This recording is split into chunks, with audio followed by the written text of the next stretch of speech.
Leur message est très sans équivoque et clair.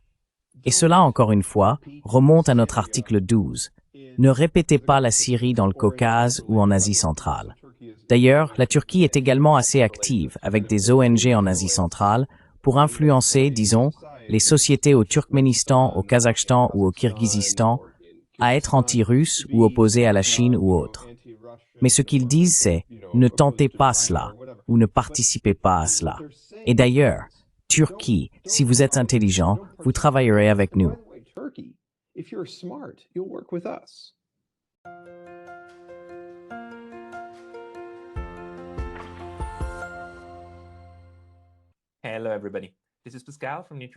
Bonjour à tous. Ici Pascal des études de neutralité. Et aujourd'hui, j'ai avec moi un chercheur fascinant. Je parle au docteur Pietro Shakarian de la Higher School of Economics de Saint-Pétersbourg, l'une des universités les plus prestigieuses de Russie. Parlant couramment l'arménien, le russe et l'anglais, Pietro est un historien de la Russie et de l'Union soviétique, avec un doctorat de l'Université d'État de l'Ohio. Il a récemment écrit une analyse détaillée du nouveau traité de partenariat stratégique russo-iranien que nous souhaitons discuter aujourd'hui. Alors, Pietro, bienvenue. Pascal, c'est un grand plaisir d'être sur votre émission. Merci de m'avoir invité. Merci d'avoir pris le temps un dimanche. Dites-moi, tout d'abord, pourquoi vous avez décidé d'écrire une analyse très longue et détaillée de ce que signifie ce nouveau traité? Et vous soulignez également quelques articles très importants que je n'ai pas vus dans le discours général. Quelle est exactement la signification de ce traité pour la Russie et l'Iran?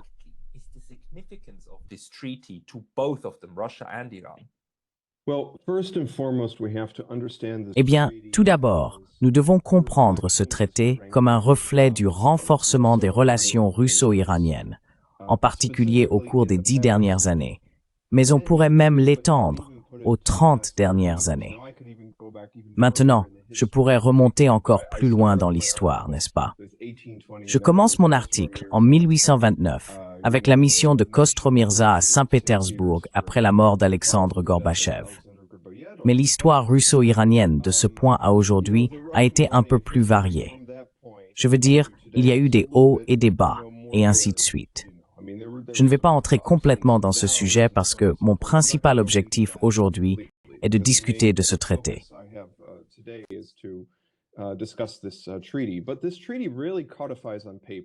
Mais ce traité codifie vraiment sur papier, et je le note à la fin de l'article, ce que sont devenues les relations russo-iraniennes.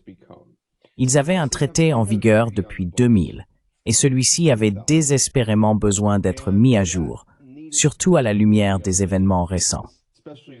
Maintenant, que veux-je dire par événements récents? Nous examinons spécifiquement la collaboration russo-iranienne concernant la Syrie, surtout pendant la période de 2015, il y a exactement 8 ans maintenant. Il est difficile de croire à quelle vitesse le temps passe. Mais en particulier, il y a également eu des développements dans le Caucase, ainsi qu'à Gaza et en Ukraine.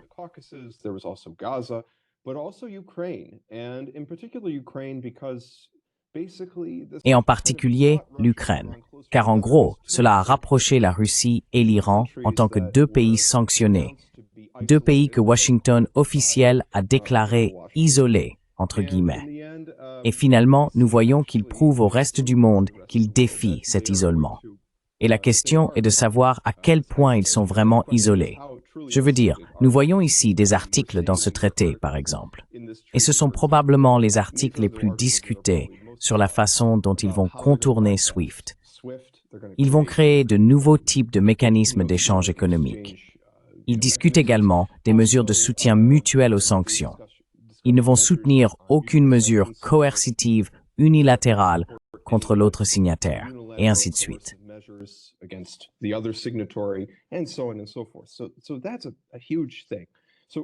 C'est donc une chose énorme. Dès le départ, il faut regarder cela dans le cadre de ce que j'appelle la montée des autres. Les BRICS, c'est le numéro 1. C'est l'idée de la Russie et de l'Iran se réunissant dans le cadre de cette montée des autres. Mais il y a aussi un volet défensif important dans ce traité. Cela ne signifie pas une alliance. Les responsables iraniens le disent et les responsables russes le disent. C'est vrai, parce que si vous regardez les articles, ce n'est pas encore quelque chose comme une alliance militaire. Cela crée le cadre pour quelque chose de ce genre, mais ce n'est pas encore ça, n'est-ce pas?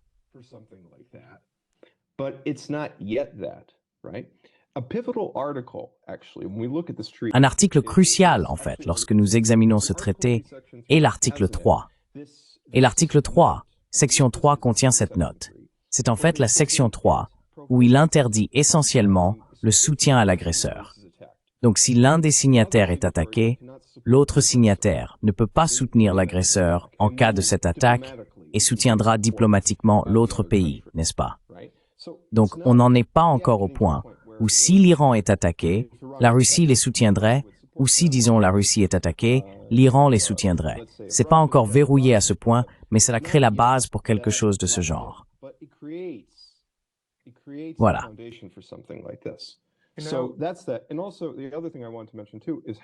Et aussi, l'autre chose que je voulais mentionner est à quel point, et c'est ce que je vais aborder bientôt dans notre discussion, à quel point c'est axé sur l'Eurasie. Une grande partie de nos discussions avec la Russie et l'Iran se concentre sur le Moyen-Orient, et pour de bonnes raisons. Nous voyons leur position sur la Syrie et de nombreux autres sujets.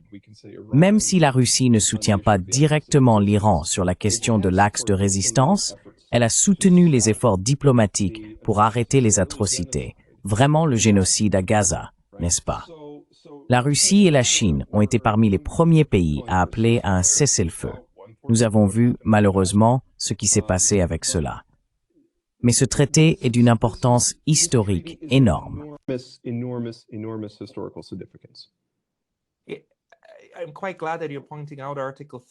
Je suis très heureux que vous mentionniez l'article 3, car ce qu'il promet, ou ce qu'il est, c'est aussi ce à quoi cette chaîne est par son nom dédiée.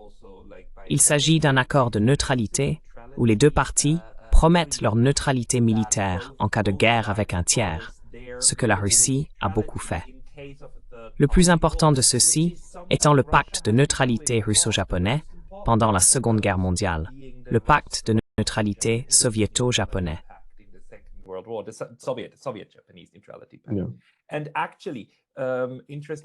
Et en fait, chose intéressante, la Russie a également un article similaire maintenant, avec la Corée du Nord, du moins si la publication nord-coréenne de leur traité est correcte. Pensez-vous donc que la Russie essaie actuellement de construire un nouveau réseau, non pas tant d'alliés, mais de partenaires confirmés, avec ses composantes de sécurité, qui diraient par exemple « Non, nous ne serons pas alliés, mais nous ne serons pas ennemis l'un envers l'autre ».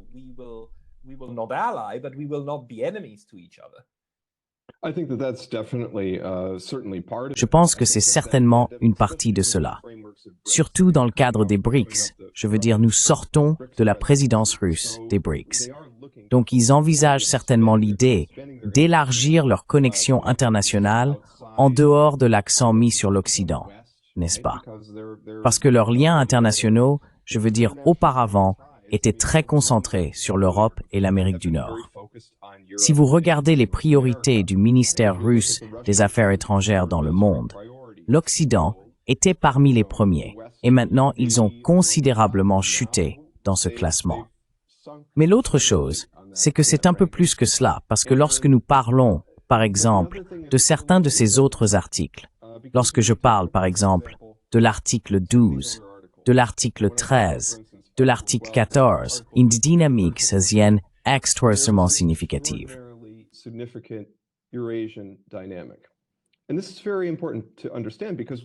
Et c'est très important à comprendre, parce que regardez la géographie de base, Pascal. L'Iran correspond principalement au plateau iranien historique, n'est-ce pas?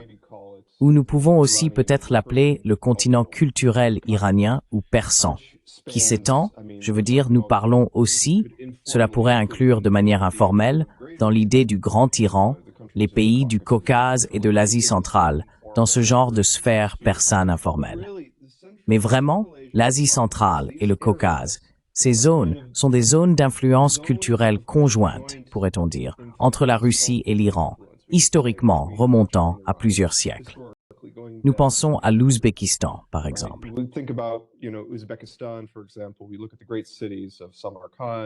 Nous regardons les grandes villes de Samarcande. Il y a une énorme influence perse dans ces endroits.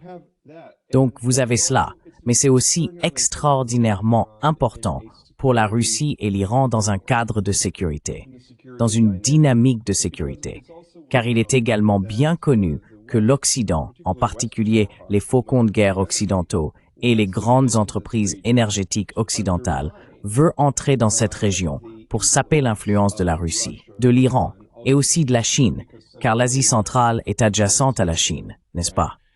Et il y a toujours eu ces visions pour, disons, un pipeline transcaspien, essentiellement pour étendre ce qui est maintenant le pipeline Bakou-Tbilisi-Ceyhan plus à l'est à travers la mer Caspienne jusqu'au Turkménistan.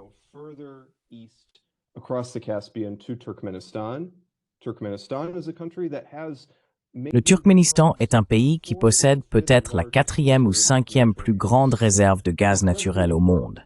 Incroyablement important. Cela ne compte pas non plus le Kazakhstan et l'Ouzbékistan. Ces pays d'Asie centrale sont extrêmement riches en énergie. Ils représentent un grand enjeu sur l'échiquier géopolitique.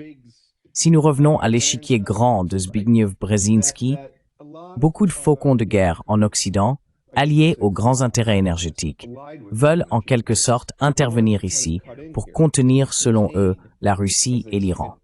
Il n'est donc pas sans coïncidence que l'article 13 soit entièrement consacré à la région caspienne. Pouvez-vous nous dire ce que ça dit? Eh bien, fondamentalement, le point principal, voudriez-vous que je passe en vue l'article 12, 13 ou 14? Dites-moi ce que peut être ça, pour nous dire. Eh bien, tout d'abord, l'article 12 de ces traités oblige essentiellement les signataires, comme je l'ai écrit dans mon article, à promouvoir le renforcement de la paix et de la sécurité dans la région caspienne, en Asie centrale, en Transcaucasie, qui est le Caucase du Sud, et au Moyen-Orient. Il appelle sans équivoque les parties à coopérer dans le but de prévenir l'ingérence et la présence déstabilisatrice d'États tiers, ce qui signifie très certainement, en premier lieu, les États-Unis, mais aussi le Royaume-Uni. BP détient une participation de 30% dans le pipeline BTC.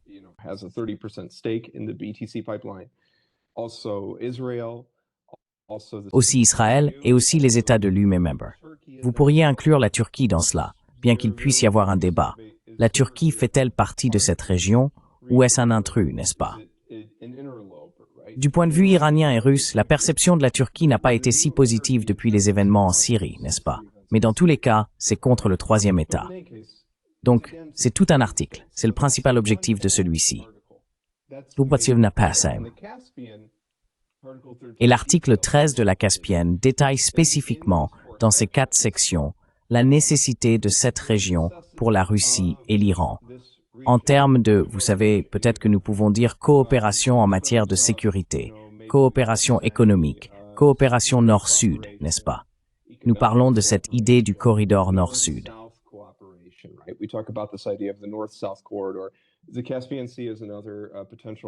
La mer Caspienne est une autre voie potentielle pour cela. Non seulement par voie terrestre à travers l'Azerbaïdjan ou le Turkménistan, mais aussi par voie maritime. Vous avez également cette option. De plus, la coopération dans le domaine de l'énergie est un enjeu majeur, tout comme la coopération sur les questions écologiques. Nous devons également considérer que la Caspienne est un plan d'eau commun entre l'Iran et la Russie, n'est-ce pas? Donc il y a cela. Mais cet article à lui seul, il faut y réfléchir. Je regarde cela aussi en tant qu'historien parce que, vous savez, j'ai écrit un livre sur Anastasia Mikoyan et la politique de nationalité soviétique. J'ai étudié l'histoire du Caucase.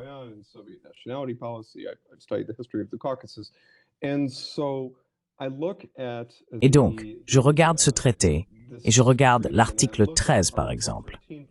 Et je vois qu'il consacre un article entier à une seule région, la région caspienne. Cela me dit beaucoup, ce qui est vraiment intéressant, parce que lors de la conférence de presse de Poutine et Pachinian, ils mentionnent seulement, comme je l'ai écrit dans l'article, je veux dire, excusez-moi, ils mentionnent le Moyen-Orient 6 fois et ils mentionnent le Caucase 3 fois. Ils ne mentionnent pas une seule fois la région caspienne. Pourtant, si vous lisez le texte de cet article, si vous lisez le texte de ce traité, c'est extrêmement significatif de mon point de vue qu'il consacre un article entier avec 4 sections uniquement à la région caspienne. Ensuite, vous avez l'article 14.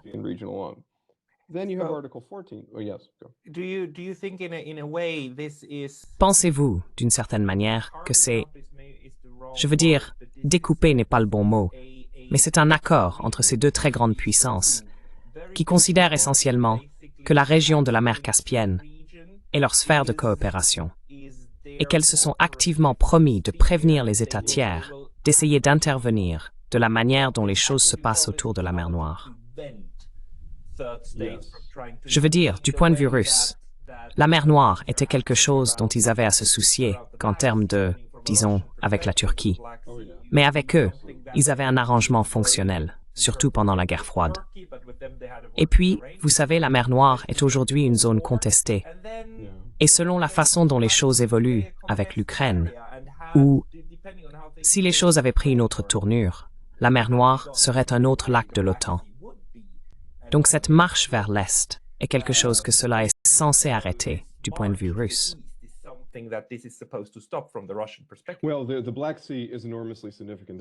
Eh bien, la mer Noire est extrêmement significative. Le bassin de la mer Noire a toujours été extrêmement significatif pour la Russie, non seulement en termes d'Ukraine, mais aussi en termes de Géorgie. En ce moment, la Géorgie développe très intelligemment, très judicieusement, je dirais un vecteur géopolitique indépendant, pro-géorgien, ni pro-occidental, ni nécessairement pro-russe. Ils poursuivent un vecteur géopolitique pro-géorgien, n'est-ce pas? Malheureusement, ce gouvernement est sous une énorme pression de l'Occident pour s'allier sans équivoque avec l'Occident. De plus, il a été inclus dans le passé dans ses schémas géopolitiques pour affaiblir la Russie au sud, n'est-ce pas?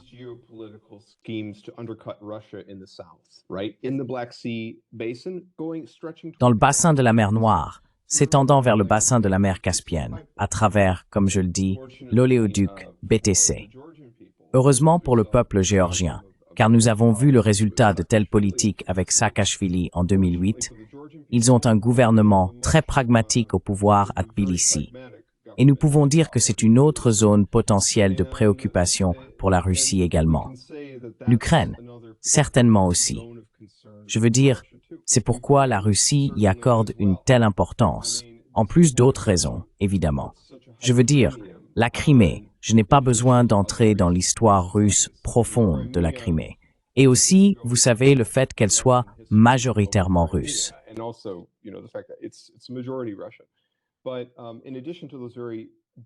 Mais en plus de ces raisons émotionnelles très profondes, de cet attachement émotionnel profond, je veux dire, nous parlons aussi de l'histoire de la guerre de Crimée, de la Seconde Guerre mondiale et ainsi de suite.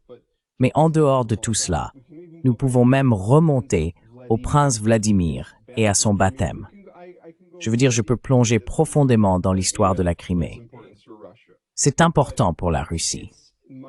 Mais en fin de compte, la région nord de la mer Noire est très importante pour la Russie.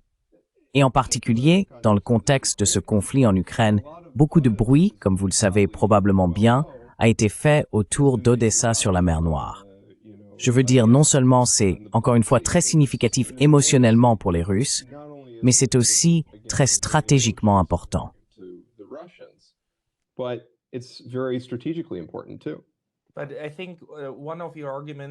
Mais je pense que l'un de vos arguments, ou ce que vous nous dites, c'est que malgré le fait que la Russie et l'Iran eux-mêmes ont encadré ou parlé de leur traité dans le contexte du Moyen-Orient, ce qui se passait exactement, la Syrie se déroulait à ce moment-là, et aussi dans le contexte de l'Ukraine, c'est naturellement quelque chose que beaucoup de commentateurs percevraient ainsi. Votre argument est que ce traité est également très stratégiquement orienté vers la mer Caspienne et la protection de la mer Caspienne.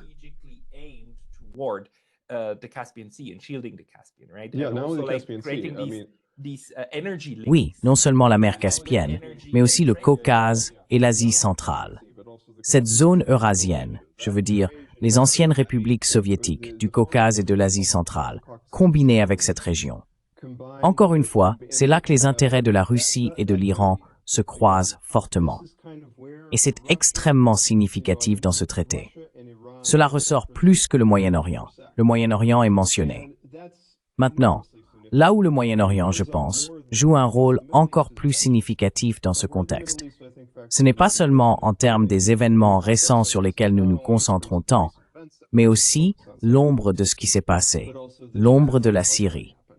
Ce traité nous dit aussi qu'en gros, nous n'allons pas laisser un autre Syrie se produire. Nous n'allons pas laisser cela se produire dans notre arrière-cour.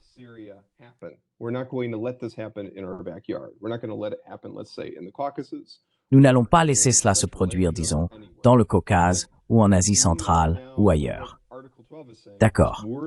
Ce que dit l'article 12, c'est que nous sommes les policiers du quartier et nous allons faire respecter la situation ici et nous assurer que des acteurs externes ne viennent pas saper notre sécurité nationale. C'est vraiment ce qui pousse ici, Pascal. Je veux dire, c'est une grande chose. Cela ne compte même pas tous les autres articles sur la coopération culturelle, et ainsi de suite, la promotion de la littérature persane en Russie, de la littérature russe en Iran, et ainsi de suite. Mais c'est très significatif, surtout quand on prend en compte qu'il y a ces petits pays dans la région. Vous avez par exemple l'Arménie.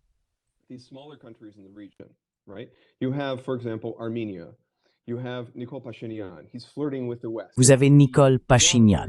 Il flirte avec l'Occident, avec l'EU member. Pas une très bonne idée. Nous avons vu comment ce spectacle s'est terminé avec Mikhail Saakashvili. Pour l'Arménie, les implications sécuritaires de cela sont vraiment graves et très sérieuses. Mais aussi Ilham Aliyev en Azerbaïdjan, même s'il parle bien avec Poutine, à la fin de la journée, il a été très proche d'Israël, de la Turquie, de l'OTAN dans la région. Et il y a certainement une inquiétude qu'il puisse peut-être attaquer l'Arménie, peut-être prendre cette région connue sous le nom de corridor de Zangezur, où en fait c'est vraiment connu comme la province de Syunik, mais la région historique de Zangezur, dans le sud de l'Arménie.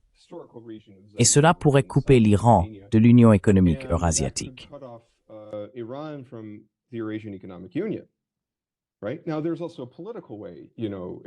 Maintenant, il y a aussi une voie politique. Si vous êtes le stratège occidental et que vous voulez perturber le contact russo-iranien dans le Caucase, il y a deux façons d'y parvenir. L'une est par la force brute, où vous avez Aliyev qui prend ou tente de prendre le corridor de Zangezur. L'autre façon pourrait être que vous ayez Nikol Pachinian qui essaie de se retirer de l'Union eurasienne et de rejoindre l'OE. Ce que je pense être vraiment idiot, parce que vous devez réfléchir. Pourquoi, de tous les moments, si vous allez jamais rejoindre l'UE, pourquoi le feriez-vous maintenant, alors que l'Europe est en crise immense? D'accord. Je suis sûr que vous pouvez en parler à nos auditeurs, Pascal, d'un point de vue suisse. Mais c'est le pire moment.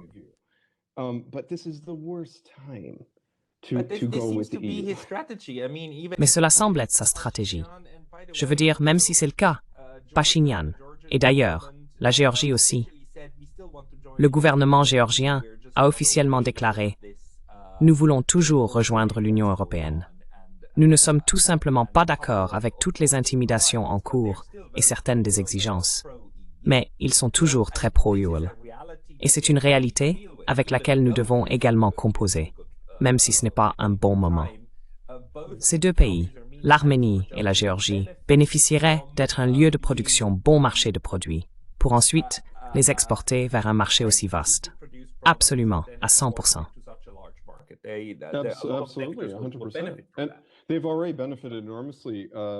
Ils ont déjà énormément bénéficié de la montée économique de la Russie. Car je peux vous dire, vivant à Saint-Pétersbourg, que c'est très prospère. Ce n'est pas ce qu'ils disent.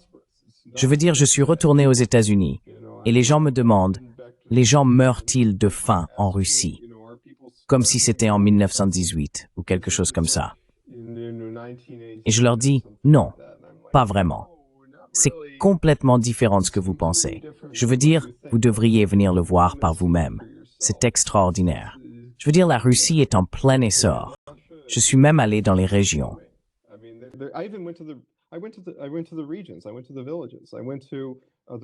Je suis allé dans les villages. Je suis allé dans la République de Carélie. Je suis allé à Petrozavodsk. Et j'ai vu les villages quand j'étais dans le train de Saint-Pétersbourg à Petrozavodsk. C'est incroyable de voir des maisons fraîchement peintes et des fleurs. La campagne russe a même l'air assez bien, du moins dans cette partie du nord-ouest de la Russie. Je veux dire, je ne parle pas pour toute la Russie, parce que c'est un pays immense. Et je suis sûr qu'il y a des parties qui n'ont pas l'air si bien. Vous savez, c'est le cas de tout grand pays. Mais oui.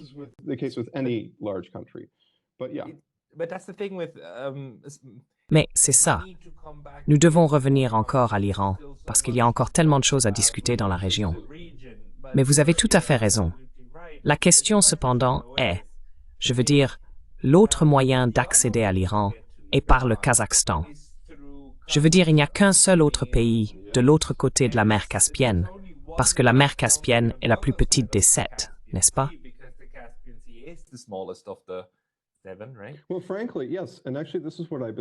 Eh bien, franchement, oui.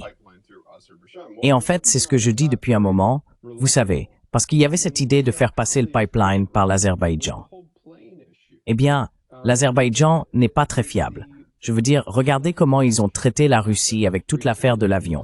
Vous savez, le crash d'avion qui s'est produit récemment à proximité de la mer Caspienne. C'était très probablement dû à une interférence d'oiseaux. Pourtant, Ilham Aliyev sautait dans tous les sens, disant que les Russes l'avaient abattu, même par erreur, et il exigeait des excuses, et ainsi de suite. Et pourtant, les Russes ne l'ont pas abattu. L'avion a survolé toute la mer Caspienne jusqu'à ce qu'il atteigne presque le littoral. C'était un crash malheureux, une tragédie malheureuse, mais ce n'était pas quelque chose causé par la Russie.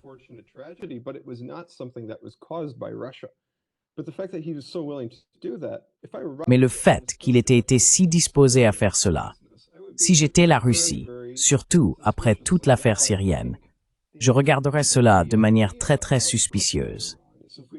Maintenant, je pense que l'idée de la Russie et de l'Iran est que si nous faisons passer ce pipeline de la mer Caspienne par l'Azerbaïdjan, alors nous pouvons mieux contrôler Aliyev. Mais il y a toujours ce risque que vous puissiez répéter ce qui s'est passé avec la Turquie, où nous donnons des choses à la Turquie. Nous accordons toutes sortes de concessions à la Turquie dans l'espoir qu'ils seront plus raisonnables, qu'ils ne feront rien de fou. Mais ensuite, que se passe-t-il? La Turquie s'allie avec Israël. Et la prochaine chose que nous savons, HTS est à Damas, n'est-ce pas? Et la Russie et l'Iran ne veulent pas voir cela se répéter.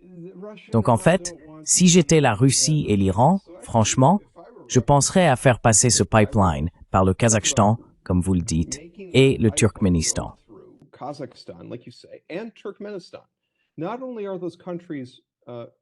Non seulement ces pays sont, vous savez, des régimes politiques fiables, des gouvernements qui vraiment, on peut dire au bout du compte, sont assez amicaux envers la Russie et l'Iran.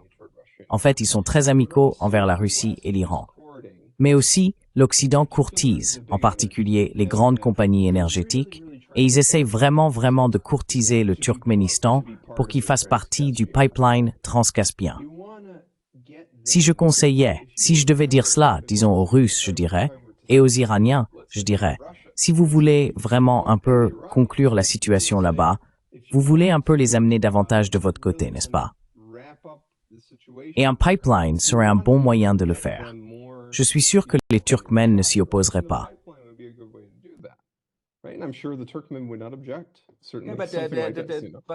Mais le traité prévoit en fait que le pipeline passe par l'Azerbaïdjan, n'est-ce pas?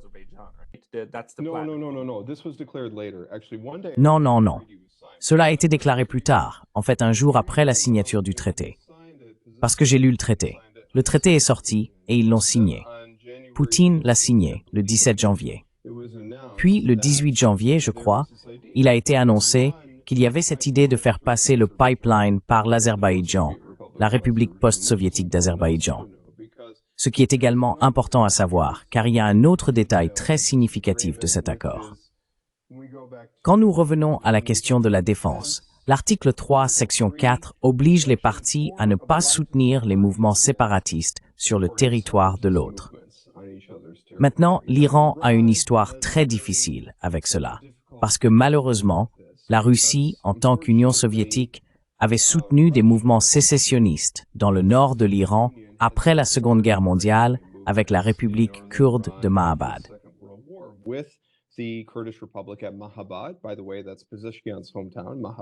Soit dit en passant, c'est Mahabad, la ville natale du Dr Pietro Shakarian, et aussi la région d'Azerbaïdjan du nord de l'Iran.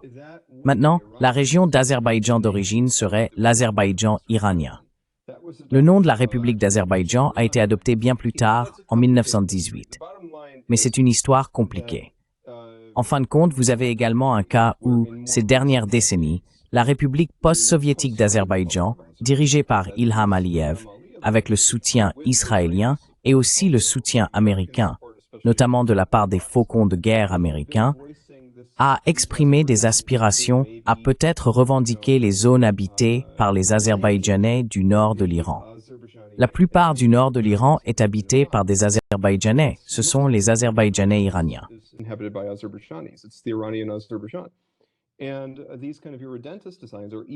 Et ces types de projets irrédentistes sont même amplifiés, comme je le dis, par, vous savez, des gens au Conseil de l'Atlantique, comme Brenda Schaffer. Donc c'est quelque chose qui préoccupe l'Iran, ainsi que cette question du séparatisme. C'est très pertinent pour la Russie aussi, car vous regardez ce que Kaja Kallas d'Estonie a récemment dit. Elle disait que nous devrions aspirer non seulement à la défaite de la Russie en Ukraine, mais aussi à la dislocation de la Fédération de Russie elle-même. Et son point de vue est également soutenu par de nombreux experts à Washington, par exemple à l'Institut néoconservateur Hudson. Donc c'est pertinent à la fois pour la Russie et l'Iran, cette question du séparatisme. Et c'est une autre chose aussi qu'ils devraient considérer. Si j'étais eux, en regardant vers l'Est, vers l'Asie centrale, vers le Kazakhstan, le Turkménistan, est une assistance énorme.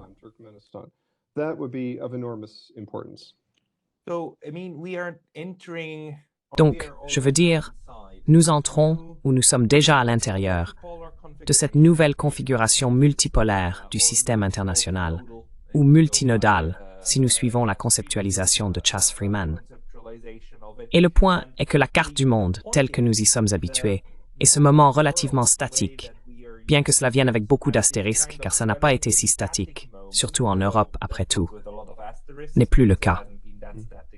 Nous sommes maintenant dans un monde où les États-Unis disent « Oh, au fait, le Groenland va être à nous. » Et le Canada, pourquoi ne pas nous rejoindre? Et nous allons prendre le canal de Panama.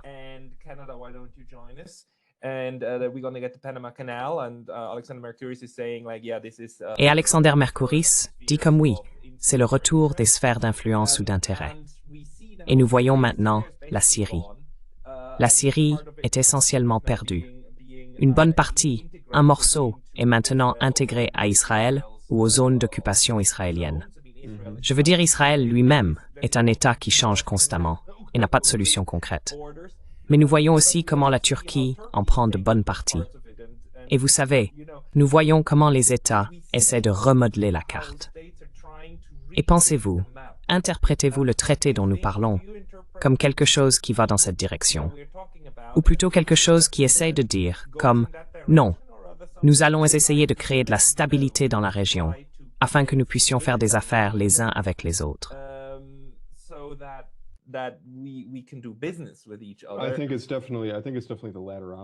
Je pense que c'est définitivement la deuxième option.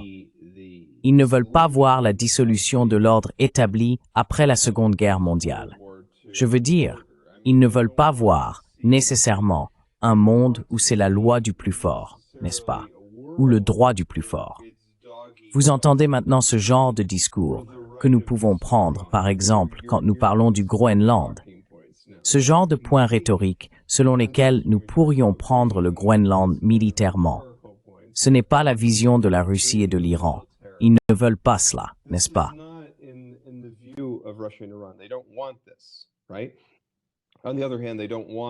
Oui.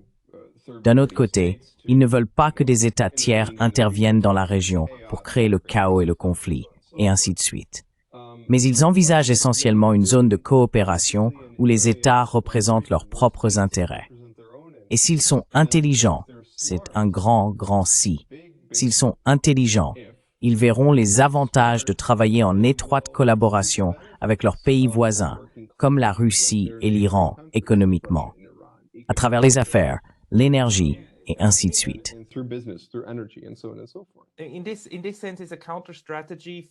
Dans ce sens, c'est une stratégie pour contrer les efforts des États-Unis et d'Israël dans la région, car il est désormais tout à fait clair que tout le processus de réflexion sur la manière de faire prospérer Israël consiste à dévaster tout ce qui l'entoure, n'est-ce pas?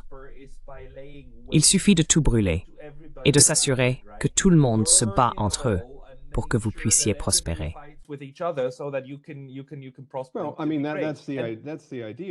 Eh bien, je veux dire, c'est l'idée. Mais, vous savez, je veux dire, même à long terme, il faudrait se demander si c'est même bon pour la sécurité d'Israël. Je pense que c'est mauvais, mais je pense que c'est la stratégie qu'ils vont poursuivre. Mais je suis d'accord avec vous. C'est la stratégie, malheureusement. Et cela remonte même à l'Irak. Vous savez, quand nous regardons l'Irak, nous regardons non seulement l'Irak, mais aussi la Libye. Regardez la Syrie. Cela continue encore et encore. Et je pense, vous savez franchement que ce traité dit non, nous n'allons pas avoir cela.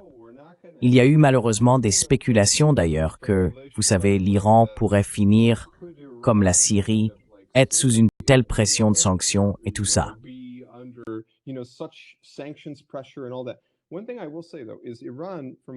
Une chose que je dirais cependant, c'est que l'Iran, d'après ce que je sais de l'Iran, est suffisamment fort en tant qu'État pour résister à cela. De plus, il faut penser, Pascal, qu'ils contrôlent leurs propres ressources naturelles. Le gouvernement Assad, en revanche, avait son pétrole contrôlé par les Américains, que ce soit directement par les troupes américaines ou par les Kurdes. Il était très difficile de maintenir un tel régime ou gouvernement sur une base où il y avait peu ou pas de contrôle des ressources naturelles qui aiderait à l'enrichir et à le soutenir. Il y avait d'énormes problèmes de corruption, comme nous le savons. Et c'est extraordinairement malheureux pour le peuple syrien.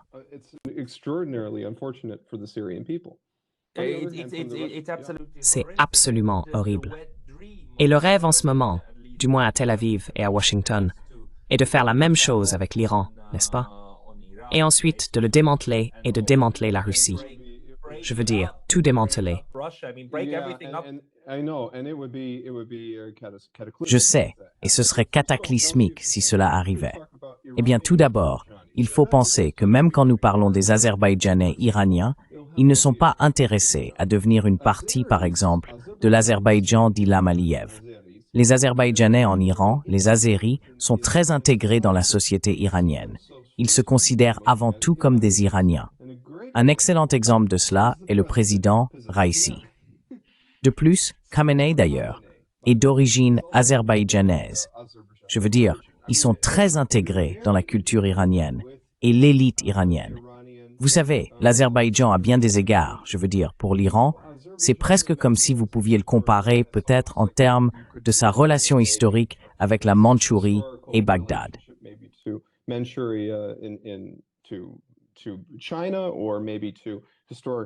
La Chine, ou peut-être historiquement l'Ukraine pour la Russie, est une région très très importante, extrêmement importante. Et les Azerbaïdjanais, en Azerbaïdjan iranien, ne veulent rien avoir à faire avec la République post-soviétique. Ils sont très bien en faisant partie de l'Iran. Mais il y a, comme vous le dites, cette idée néoconservatrice très forte de les diviser, et non seulement de diviser l'Iran, mais aussi de diviser la Russie. Il y a même eu des mouvements pour soutenir différentes républiques en Russie à se séparer. Et je ne parle pas seulement de la Tchétchénie. Je parle aussi, par exemple, de la République des Komis ou de la Kalmoukie.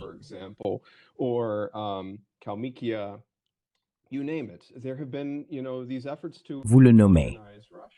Il y a eu, vous savez, ces efforts pour balkaniser la Russie, et les efforts de balkanisation peuvent sembler être de merveilleux plans maîtres pour certains penseurs de la ceinture de Washington, D.C.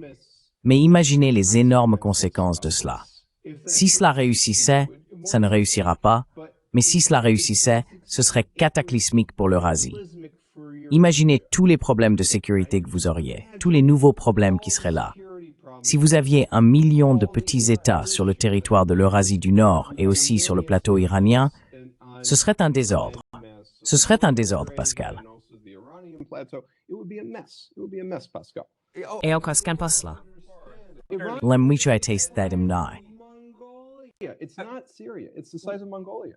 Ce n'est pas la Syrie. Ce n'est pas la taille de la Mongolie. Je veux dire, il y a eu 10 ans de guerre lorsque les Balkans ont été balkanisés en Yougoslavie. Et c'était absolument horrible. Et c'était aussi mauvais pour les Européens. Ce qui rend fou que les Européens de l'ULABE soient tous d'accord avec ces types de stratégies stupides. Mais il y a une autre carte sauvage sur laquelle j'aimerais avoir votre avis. Et ce sont les Turcs. Historiquement, les Turcs ont toujours joué avec tout le monde et monté tout le monde les uns contre les autres. Et ils font la même chose à nouveau maintenant. Et si vous regardez le monde turc, je veux dire, le monde turc s'étend évidemment jusqu'au Turkménistan, n'est-ce pas?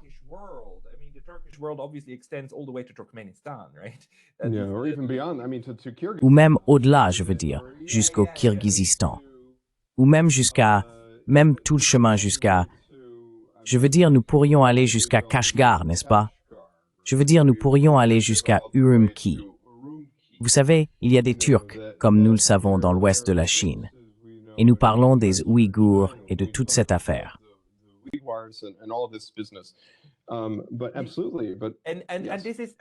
Mais absolument. Et cela, je veux dire, ils sont bien sûr séparés de la Turquie politique d'aujourd'hui. Donc nous ne pouvons pas. Mais c'est une considération qui doit être gardée à l'esprit, surtout si nous regardons l'intersection autour de la Géorgie, de l'Arménie et de l'Azerbaïdjan, qui est vraiment un point focal maintenant. Que pensez-vous que soit le message de Téhéran et de Moscou envers la Turquie en ce qui concerne cette région?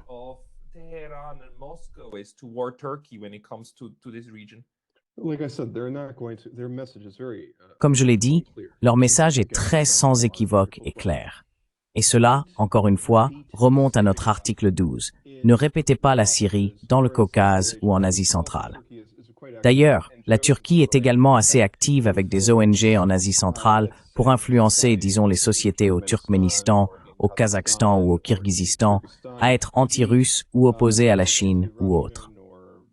Mais ce qu'ils disent, c'est de ne pas essayer cela ou de ne pas y participer. Et d'ailleurs, Turquie, si vous êtes intelligent, vous travaillerez avec nous. Vous savez, nous vous tendions la main avec la Syrie. Nous avions des accords de paix sur la Syrie avec vous.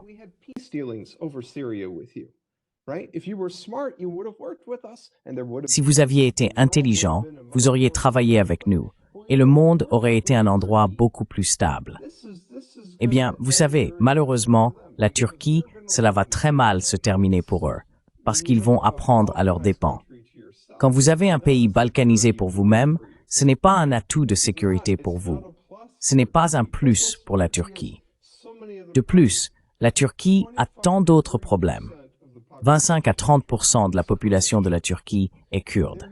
Il n'y a pas eu d'effort sérieux de la part d'aucun gouvernement turc pour intégrer ces personnes et ces régions en Turquie. Il n'y a eu que guerre et répression contre la nationalité kurde.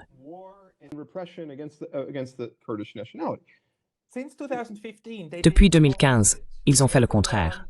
Erdogan a activement sapé le processus de réconciliation en cours, a activement éliminé leur parti politique, et les a exclus du processus politique.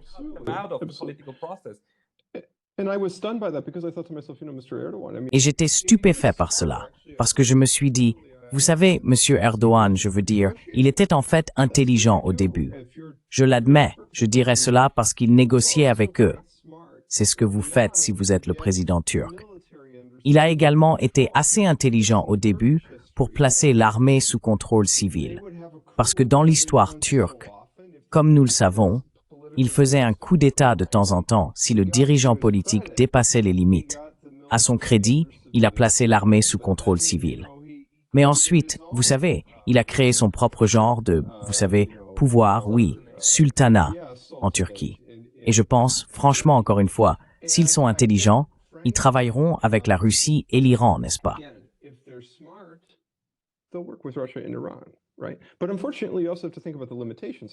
Mais malheureusement, il faut aussi penser aux limitations de la Turquie. La Turquie est membre de l'OTAN, et dans une certaine mesure, si vous êtes la Russie et l'Iran, c'est toujours quelque chose que vous allez considérer. Peu importe ce que nous faisons, la Turquie, à la fin de la journée, est toujours intégrée dans les structures militaires occidentales, n'est-ce pas? Non seulement militairement intégrée dans ces structures, mais aussi, on peut dire, politiquement et idéologiquement. Je veux dire, il faut penser que la Turquie a rejoint l'OTAN en 1952, je crois, et ils ont travaillé très étroitement, faisant des exercices militaires et une coopération militaire avec les États-Unis. Ils ont été formés pendant des décennies à détester les Ruskies, à détester les communistes. Et cela ne va pas changer du jour au lendemain. Cela ne va pas changer du jour au lendemain.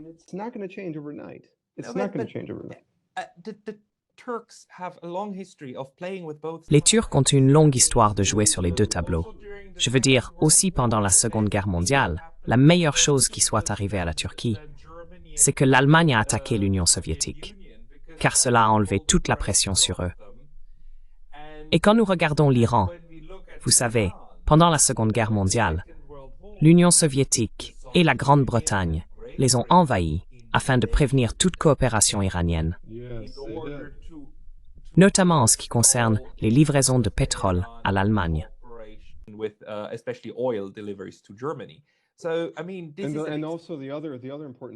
Et aussi, l'autre chose importante était le pré-bail, le sécuriser, parce qu'il faut penser à l'Iran géographiquement. Tout d'abord, il y avait aussi une histoire là-bas, même malheureusement au début du siècle, où la Grande-Bretagne et la Russie, en tant qu'empire russe, avaient divisé l'Iran en sphères d'influence. La Russie était en fait impliquée dans une intervention pendant la période de la révolution constitutionnelle persane. Mais quand nous regardons cette période de la Seconde Guerre mondiale, un élément important était l'approvisionnement par pré-bail, pour sécuriser ces lignes d'approvisionnement entre la Grande-Bretagne, les alliés occidentaux et l'URSS. Et oui, absolument.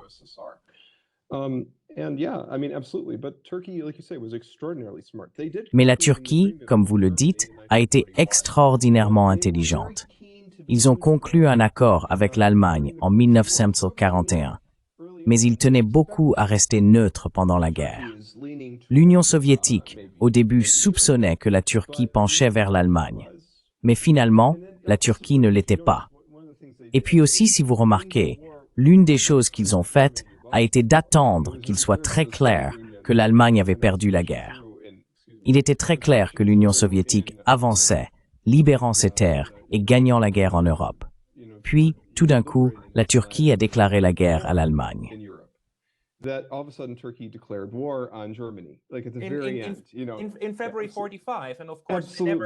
En février 1945, et bien sûr, ils n'ont jamais réellement tiré un coup de feu sur les Allemands, mais ils l'ont fait à temps pour rejoindre les Nations Unies. Donc la Turquie est en fait très douée pour sentir le changement des temps. Mais si nous supposons maintenant que nous vivons dans ce monde où nous sommes à nouveau plus proches d'un système du 19e siècle que du 20e, il n'y a pas d'amis permanents, seulement des intérêts permanents. La Russie et l'Iran acceptent ce postulat. Mais actuellement, leurs intérêts s'alignent, donc ils aimeraient créer de la stabilité dans leur voisinage immédiat. À quel point pensez-vous qu'il est probable qu'ils puissent y parvenir avec ce traité et avec la coopération qu'ils essayent de mettre en place également à travers les BRICS et en intégrant la Turquie dans cette idée par le biais des BRICS?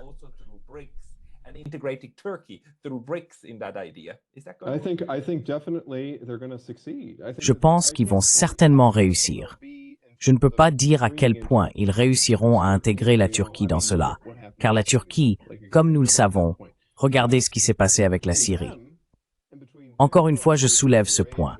Mais entre eux et leur coopération en Eurasie, je pense que l'avenir est très prometteur, et je ne vois que des aspects positifs à cela. De plus, je pense que la Russie a une longue tradition d'études iraniennes également.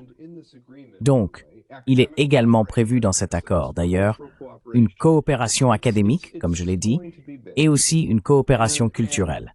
Cela va être important. Malheureusement, l'importance de cela a échappé à de nombreux commentateurs occidentaux. Peut-être l'ont-ils présenté de manière simpliste comme une sorte d'alliance militaire, mais ce n'est pas nécessairement une alliance explicite. C'est extraordinairement significatif. Wannees, si vous êtes grand, parce que il m'a skilling swear. Pascal, it is incredible. One more point. Un autre point soulevé par certains commentateurs, notamment Alexander Mercouris, est qu'il pourrait également y avoir un intérêt russe à rassurer, en termes de sécurité, les Iraniens qui n'ont pas besoin d'une arme nucléaire pour être en sécurité. Voyez-vous aussi cet aspect dans cette situation? Je le pense, car la Russie ne veut pas de prolifération nucléaire. Ils veulent contenir cela et promouvoir l'utilisation pacifique. Je veux dire, c'était aussi un autre article du traité, que la Russie aiderait l'Iran dans le développement pacifique de l'énergie nucléaire. Maintenant, je ne peux pas dire comment Israël interprétera cela. Israël pourrait faire des allégations selon lesquelles l'Iran crée une bombe ou quelque chose de ce genre afin de créer une raison pour aller en guerre avec eux. Mais je pense qu'à la fin de la journée, la Russie ne permettra pas qu'un tel scénario se produise. Je pense que la Russie ne veut pas que l'Iran développe une arme nucléaire. Et je pense que les Iraniens eux-mêmes ne veulent pas développer une arme nucléaire. La seule raison pour laquelle cette idée surgit est simplement parce qu'ils pensent que si nous n'avons pas le choix, si nous sommes dans un environnement hostile, nous devons développer une arme nucléaire, n'est-ce pas?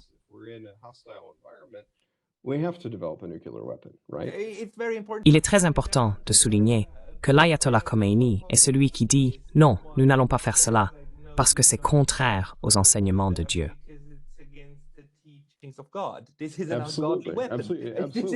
C'est un point absolument important.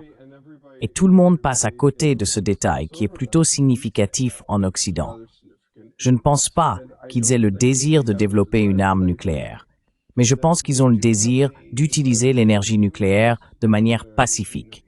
Ils peuvent certainement travailler avec la Russie à ce sujet, et ils le font. Je veux dire, ce traité, Pascal, je ne peux pas assez insister, pose les bases d'une coopération importante et intensive entre la Russie et l'Iran. Cela pourrait-il être une raison pour les États-Unis et Israël de tenter de le tuer dès son arrivée le plus rapidement possible?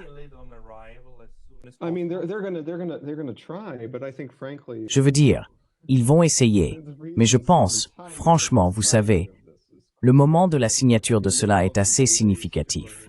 Je veux dire, il y a eu aussi des retards du côté iranien, et ainsi de suite. Mais je pense que c'était intéressant comment ils ont décidé de signer cet accord juste quelques jours avant l'investiture de Trump, n'est-ce pas? Je pense que c'était très important, parce que cela signifie que tout d'abord, pour les États-Unis, nous n'allons pas compromettre nos relations avec l'Iran. Elles sont très importantes, elles sont très significatives. C'est une ligne rouge, même au point que si vous essayez de nous réintégrer dans la communauté mondiale, disons d'une manière ou d'une autre, et l'Ukraine est un autre sujet pour un autre jour. Je ne veux pas entrer dans ce sujet. Il ne nous reste que quelques minutes.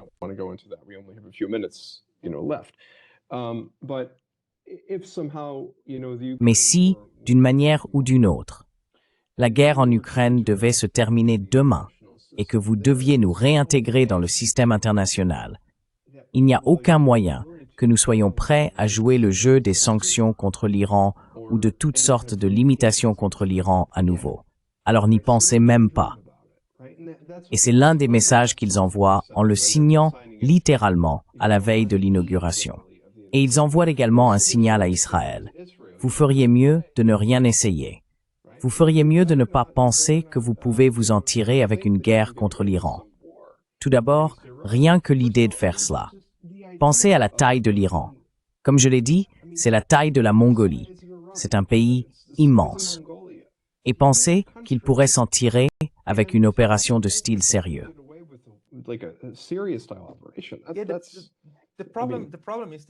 Le problème est que les néoconservateurs sont un groupe de personnes qui ont une longue histoire de surestimation totale de la puissance militaire des États-Unis.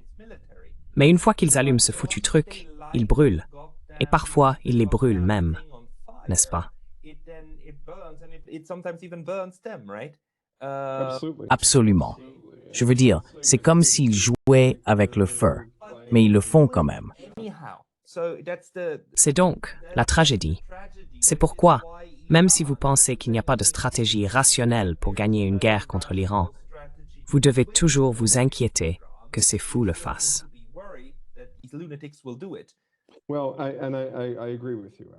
Eh bien, et je suis d'accord avec vous en fait. C'était assez intéressant, parce que j'étais récemment à cette conférence à Erevan, et il y avait un collègue américain là-bas, et il y avait un collègue russe là-bas. C'était intéressant parce que le collègue américain disait, vous savez, qu'il pense que Netanyahou va pousser pour une guerre avec l'Iran. Et vous savez, le collègue russe disait, eh bien, non, je ne pense pas qu'il soit nécessairement aussi fou. Mais, vous savez, vous ne devriez pas les sous-estimer, même si cela semble complètement irrationnel, n'est-ce pas? Ils pourraient aller de l'avant et effectivement lancer une attaque. Et ce serait incroyablement déstabilisant et incroyablement tragique. Mais cela ne les arrête pas. Je veux dire, nous le voyons se produire encore et encore. C'est comme l'a dit Jack Matlock, l'ancien ambassadeur américain. Vous savez, la définition de la stupidité est de faire la même chose encore et encore. Et c'est exactement ce qu'ils ont fait avec l'Irak, avec la Libye, avec la Syrie. Cela continue encore et encore.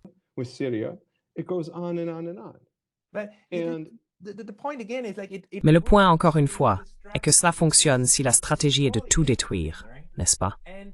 Et même si personne ne l'énonce, même si peut-être personne n'y pense, c'est actuellement ce qui se passe, ce qui se produit naturellement dans cette région.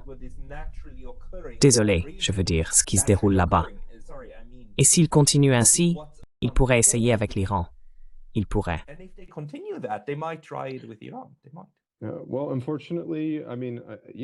Eh bien, malheureusement, je veux dire oui, et c'est pourquoi l'Iran n'a aucune illusion à ce sujet, et la Russie non plus.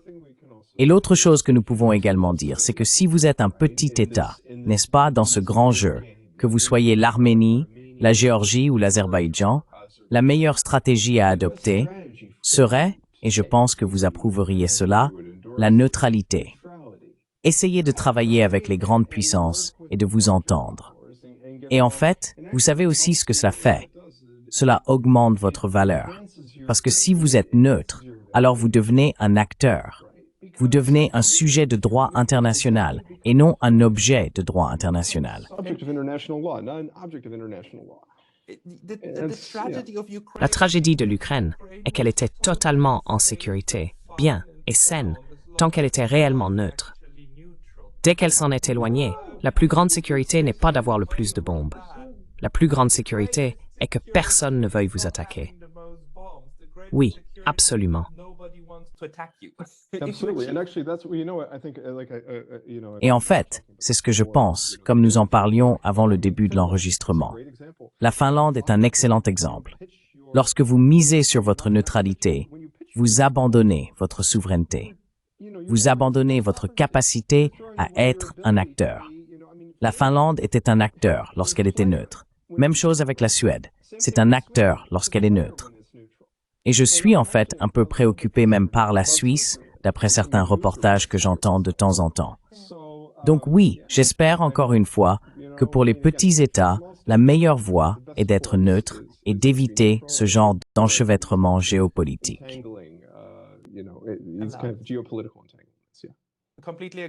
Entièrement d'accord. Et pour les grands États, il conclut à nouveau de gros accords. Alors, Dr Pietro Shakarian, si les gens veulent lire votre analyse, où devraient-ils aller? Ils devraient se rendre au Comité américain pour l'accord États-Unis-Russie.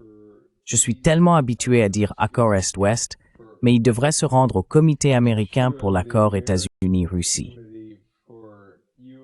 Russia Accord. I'm so used to saying East-West Accord, but they should go to the American Committee for US-Russia Accord.